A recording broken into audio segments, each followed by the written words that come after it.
If you decide to allow your kids to play Uncharted 4, they will progress through a game rich with historical references. The game features a who's who of pirate captains and the ports they used. The story itself is compelling and at times difficult to put down. While the language and violence indicate a more mature audience, it is nonetheless a great title.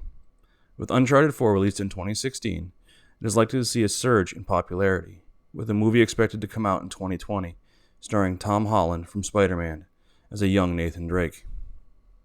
Uncharted follows the story of obsessive treasure hunters Nathan and Samuel Drake as they search for the lost treasures of legendary pirate Henry Avery. Beginning with their mother's research, the Drake brothers will span the globe following clues left by Henry Avery himself.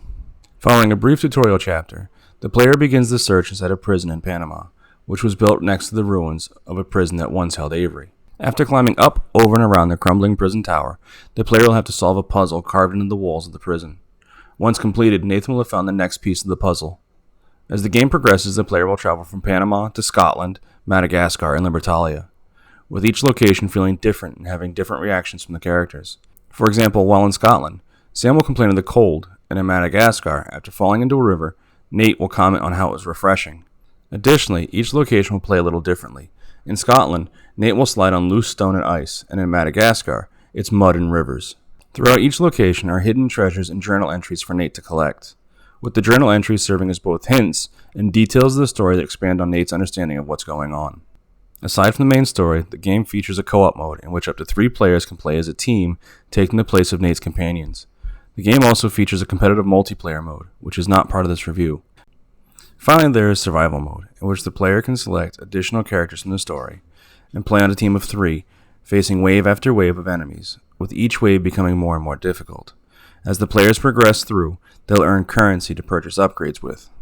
Uncharted 4 contains absolutely no nudity or sex. There is one point fairly early in the game when Nate and his wife have a romantic moment, but it stops well short of anything inappropriate. At later points, Elena and Nate will have some moments where they tease each other about an odd sense of romance, but it ends at a playful dialogue. Throughout the game, the characters can be heard saying things like shit, damn it, asshole, son of a bitch, normally during moments of surprise or during a sudden fall.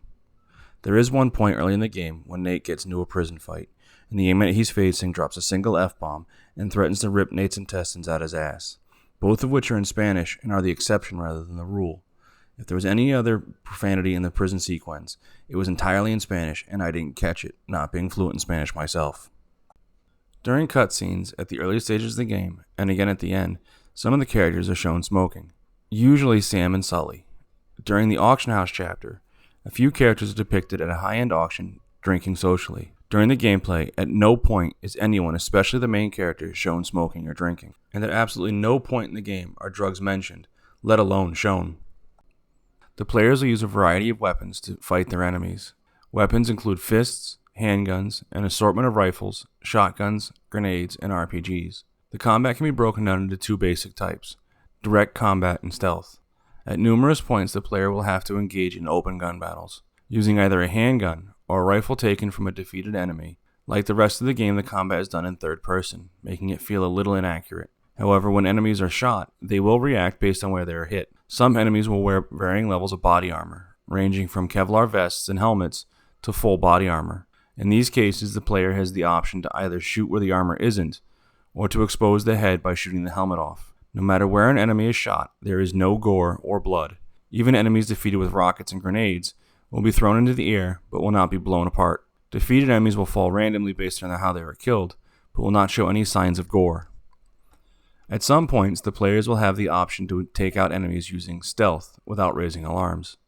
Depending on the environment, this can include throwing or kicking them off a ledge, tackling them from above, or finally sneaking up behind them and breaking their neck. In this way, the player will hear the cracking sounds. Also, depending on player skill, the option of sniping does exist, but is less reliable due to the mechanics of third-person combat. If the player is able to snipe an enemy and remain unseen, the enemies will not react to the sound of gunfire. However, if an enemy survives the first shot or happens to find the body of another guard, they will raise the alarm and either begin direct action combat or begin a search for the player.